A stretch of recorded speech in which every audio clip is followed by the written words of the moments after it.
പ്രേംലാലേട്ടാ, ഇസ്രായേലിന്റെ അയൺ ഡോമിന് സമാനമായുള്ള പ്രതിരോധ സംവിധാനങ്ങൾ ഇന്ത്യയിലും വരുന്നു എന്ന് കേൾക്കുന്നു. പ്രധാനമന്ത്രി നരേന്ദ്രമോദി ഇന്ന് നടന്ന സ്വാതന്ത്ര്യ ദിന ആഘോഷവുമായി ബന്ധപ്പെട്ട് നടത്തിയ പ്രസംഗത്തിൽ അദ്ദേഹം പറഞ്ഞ കാര്യങ്ങളാണ്.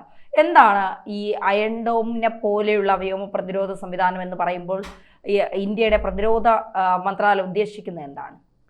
നിലവിൽ നമുക്ക് S-400 എന്ന് പറയുന്ന വ്യോമ പ്രതിരോധ സംവിധാനമുണ്ട്. റഷ്യയുടെ സഹകരണത്തോടെ ഉള്ള ഒരു പദ്ധതിയാണത്. പക്ഷേ അത് 3 മാത്രമേ ഉള്ളൂ. അതുകൊണ്ട് നമ്മൾ ഫലപ്രദമായി ഓപ്പറേഷൻ സിന്ദൂറിൻ്റെ സമയത്ത് നമ്മുടെ കാര്യങ്ങൾ നടത്തിയെടുത്തു. ഒരു 2 കൂടി S-400 നമുക്ക് റഷ്യയിൽ നിന്ന് വരാനുണ്ട്. ഇതുകൂടാതെ S-500 എന്ന് പറയുന്ന പുതിയ വ്യോമ പ്രതിരോധ സംവിധാനം നമ്മൾ റഷ്യയുമായി ചേർന്ന് നിർമ്മിക്കുന്നു. പക്ഷേ ഇതൊക്കെ ഇപ്പോൾ ഏതെങ്കിലും ഒരു യുദ്ധമേഖലയിൽ മാത്രം ആണ് ഇത് ഫലപ്രദമായി നമുക്ക് വിന്യസിക്കാൻ പറ്റുക. പ്രധാനമായിട്ട് ഇപ്പോൾ പാകിസ്ഥാനുമായിട്ട് അതിർത്തി പങ്കിടുന്ന മേഖലയിലാണ്, രാജസ്ഥാൻ പോലെയുള്ള സ്ഥലങ്ങളിലാണ് വലിയ ഏറ്റുമുട്ടലുണ്ടായത്. അവിടെയാണ് ഈ കൃത്യമായ ലൊക്കേഷനുകളിൽ S-400 വിന്യസിച്ച് നമ്മൾ പാകിസ്ഥാൻ്റെ ആക്രമണങ്ങളെ പ്രതിരോധിച്ചത്. പക്ഷേ ഇനി ഭാവി കാലത്ത് നമ്മൾ വലിയ യുദ്ധങ്ങൾ ഉണ്ടാകും എന്നുള്ളൊരു പ്രതീക്ഷയിൽ രാജ്യം മുഴുവനായി ഇത്തരത്തിൽ ഒരു സംരക്ഷണ വലയിൽ ഒരുക്കണം എന്നുള്ള ഒരു ചിന്തയിൽ നിന്നാണ് ഈ പുതിയ വ്യോമ പ്രതിരോധ സംവിധാനത്തെക്കുറിച്ച് ചിന്തിക്കുന്നത്. അതായത് രാഷ്ട്ര സുരക്ഷാ കവച് എന്നതാണ് ആ പദ്ധതിയുടെ മുഴുവൻ പേര്. അപ്പോൾ ഇത് നമ്മുടെ മഹാഭാരതത്തിൽ കഥാപാത്രമായ കൃഷ്ണൻ അല്ലെങ്കിൽ നമ്മുടെ മഹാവിഷ്ണു ഇവർ ഉപയോഗിച്ച സുദർശന ചക്രം, അതിനെ ഉദ്ധരിച്ചുകൊണ്ടാണ് പ്രധാനമന്ത്രി ഈ തൻ്റെ പ്രസംഗത്തിൽ പുതിയ മിസൈൽ പ്രതിരോധ സംവിധാനത്തെക്കുറിച്ച് പറഞ്ഞത്. നമുക്കറിയാം, നമ്മുടെ ത്രിമൂർത്തികളിൽ ബ്രഹ്മ, വിഷ്ണു, മഹേശ്വരൻ, അതിൽ ബ്രഹ്മാവ് സൃഷ്ടി, വിഷ്ണുവിൻ്റെ ദൗത്യം പരിപാലനമാണ്, സംഹാരം പരമശിവൻ്റെ ജോലിയാണ്. അപ്പോൾ വിഷ്ണു ഒരു സംരക്ഷകനായിട്ടാണ് നമ്മൾ കാണുന്നത്. ഹൈന്ദവ വിശ്വാസപ്രകാരം സംരക്ഷകനാണ്.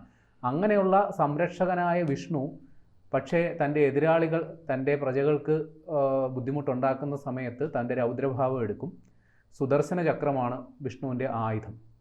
അതെടുത്തു കഴിഞ്ഞാൽ എതിരാളിയുടെ തല കൊയ്തിട്ട് ആ സുദർശന ചക്രം മടങ്ങി വരും. അതാണ് വിഷ്ണുവിൻ്റെ ആയുധത്തിൻ്റെ സങ്കല്പം. വിഷ്ണു ഈ ശംഖചക്ര ഗദാഹസ്ത എന്നൊക്കെയാണല്ലോ പറയുക. അപ്പോൾ ഗദയും അതേപോലെ സുദർശന ചക്രമാണ് മഹാവിഷ്ണുവിൻ്റെ ആയുധമായിട്ട് പറയുക. അപ്പോൾ അതേപോലെ നമ്മൾ സമാധാന പ്രിയരാണ്, നമ്മൾ പരിപാലനത്തെയാണ് ഇഷ്ടപ്പെടുന്നത്. പക്ഷേ നമ്മുടെ ശത്രുക്കൾ നമ്മളെ ഉപദ്രവിക്കാൻ വന്നാൽ പിന്നെ കൈയും കെട്ടി നിൽക്കില്ല. മഹാവിഷ്ണു സുദർശന ചക്രം പ്രയോഗിച്ചതുപോലെ നമ്മളും അത്തരത്തിൽ നമ്മുടെ സ്വയം പ്രതിരോധത്തിൻ്റെ ഭാഗമായുള്ള നടപടികൾ എടുക്കും എന്നാണ് പ്രധാനമന്ത്രി ഉദ്ദേശിച്ചത്. അപ്പോൾ ഇപ്പോൾ പ്രധാനമന്ത്രി പറഞ്ഞേക്കുന്നത് ഈ പുതിയ മിസൈൽ പ്രതിരോധ സംവിധാനം, അത് ഈ ഇസ്രയേൽ ഇപ്പോൾ അയൺ ഡോം എന്ന് പറയുന്ന ഒരു മിസൈൽ പ്രതിരോധ സംവിധാനം ഈ ഹമാസിൻ്റെ ആക്രമണങ്ങൾക്കെതിരെ ഫലപ്രദമായി അവർ ഉപയോഗിക്കുന്നുണ്ട്. സമാനമായി ഇന്ത്യയുടെ സ്വന്തം ഒരു അയൺ ഡോം, അത് ഇപ്പോൾ സുദർശന കവചെന്നോ അല്ലെങ്കിൽ അതിനെന്താണോ പേര് ഉദ്ദേശിക്കുന്നതെന്ന് നമുക്ക് വ്യക്തമല്ല. ഏതായാലും ഇത് ഈ രാഷ്ട്ര സുരക്ഷാ കവച് എന്ന് പറയുന്ന ആ ഒരു വലിയൊരു പദ്ധതിയുടെ കീഴിൽ ഉള്ള ഒരു സംഗതിയാണിത്. അപ്പോൾ ഇത് പ്രകാരം ഇന്ത്യയുടെ തന്ത്രപ്രധാന മേഖലകളിലെല്ലാം സംരക്ഷണം ഒരുക്കുക എന്നുള്ളതാണ് ഈ പദ്ധതി കൊണ്ട് ലക്ഷ്യമിടുന്നത്. കൃത്യമായി പറഞ്ഞാൽ നമ്മുടെ പ്രമുഖമായ ആശുപത്രികൾ, ആരാധനാലയങ്ങൾ, അല്ലെങ്കിൽ നമ്മുടെ ഇപ്പോൾ ചില വിമാനത്താവളങ്ങൾ, ഇപ്പോൾ കൊച്ചിയിലേക്ക് വരികയാണെങ്കിൽ കൊച്ചിയിലെ കപ്പൽശാല, അപ്പോൾ ഇതേപോലെ വളരെ തന്ത്രപ്രധാന കേന്ദ്രങ്ങൾ, അല്ലെങ്കിൽ ശബരിമല, അതേപോലെയുള്ള നമുക്ക് സുരക്ഷാ ഭീഷണി ഉള്ള സ്ഥലങ്ങളെയൊക്കെ ബന്ധിപ്പിച്ചുകൊണ്ടായിരിക്കും പുതിയൊരു ഈ പദ്ധതി വിഭാവനം ചെയ്തിരിക്കുന്നത്. അതായത് integrated air command and control system, IACCS എന്നുള്ളതാണ് ഇതുകൊണ്ട് ഉദ്ദേശിക്കുന്നത്. അതുകൊണ്ട് ഉദ്ദേശിക്കുന്നത് എന്താണെന്ന് ഞാൻ പറയാം. അതായത് നമ്മുടെ കയ്യിലുള്ള നിലവിലുള്ള മിസൈൽ പ്രതിരോധ സംവിധാനങ്ങൾ, കൃത്യമായി പറഞ്ഞാൽ ആകാശ് മിസൈൽ പ്രതിരോധ സംവിധാനമുണ്ട്, നമുക്ക് ബാരക് 8 എന്ന് പറയുന്ന മിസൈൽ പ്രതിരോധ സംവിധാനമുണ്ട്, MR-SAM എന്ന് പറയുന്ന ഒരു മിസൈൽ പ്രതിരോധ സംവിധാനമുണ്ട്, കൂടാതെ S-400. ഇതുകൂടാതെ ഇതൊക്കെ എപ്പോൾ തൊടുത്തുവിടണം, എന്താണ് തീരുമാനിക്കേണ്ടത് എന്നതിനൊക്കെ തീരുമാനമെടുക്കാൻ ഉത്തരവാദിത്തപ്പെട്ട ആൾക്കാരും ഉണ്ടാകും. അപ്പോൾ ഈ മിസൈൽ പ്രതിരോധ സംവിധാനങ്ങളെയും അതിന് ഉത്തരവാദിത്തപ്പെട്ട ഉദ്യോഗസ്ഥരെയൊക്കെ ബന്ധിപ്പിച്ചുകൊണ്ടുള്ള ഒരു നെറ്റ്വർക്ക്, ഒരു ഇൻ്റർനെറ്റ് കണക്ടിവിറ്റി നെറ്റ്വർക്ക്, അതായത് AFNet എന്നാണ് പറയുക. കൃത്യമായി പറഞ്ഞാൽ എയർഫോഴ്സ് നെറ്റ്വർക്ക്, വളരെ ഹൈ സ്പീഡായിട്ടുള്ള ഒരു ഒപ്റ്റിക്കൽ ഫൈബർ ലൈനാണ്. നമ്മുടെ ഇൻ്റർനെറ്റിന് സമാനമായി സൈനിക ആവശ്യത്തിന് വേണ്ടിയിട്ട് സജ്ജീകരിച്ചിരിക്കുന്ന അതിവേഗതയിലുള്ള ഒരു ഇൻ്റർനെറ്റ് സംവിധാനമാണിത്. അപ്പോൾ ഇതുവഴി ഇവരെ എല്ലാവരെയും പരസ്പരം ബന്ധിപ്പിക്കും. അങ്ങനെ നമ്മുടെ ഈ നേരത്തെ പറഞ്ഞ integrated air command and control system എന്ന് പറയുന്ന ആ ഒരു സംവിധാനം ഉപയോഗിച്ച് ശത്രുക്കളുടെ ഏതൊരാക്രമണത്തെയും നമ്മൾ വിവിധ സെൻസറുകൾ ഉപയോഗിച്ചും റഡാറുകൾ ഉപയോഗിച്ചും കണ്ടെത്തും. അപ്പോൾ ആക്രമണം എന്ന് പറഞ്ഞാൽ അവിടുന്ന് വരുന്ന ഒരു ഡ്രോൺ ആകാം, ഒരു മിസൈലാകാം, ഒരു വിമാനമാകാം, എന്തും ആയിക്കോട്ടെ, അത് ഇത്തരം സംവിധാനങ്ങളിലൂടെ കണ്ടെത്തി അത് ഏത് സംവിധാനം ഉപയോഗിച്ച് പ്രതിരോധിക്കണം.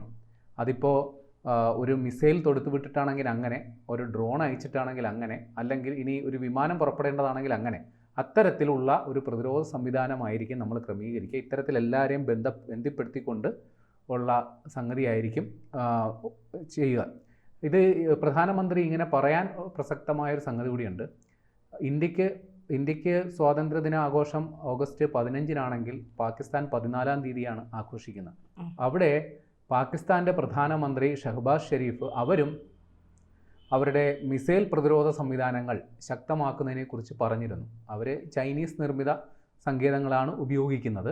അപ്പോൾ ആ ഒരു കാര്യത്തിനുള്ള ഇന്ത്യയുടെ മറുപടി എന്ന നിലയിലാണ് ഇതിനെ കാണേണ്ടത്.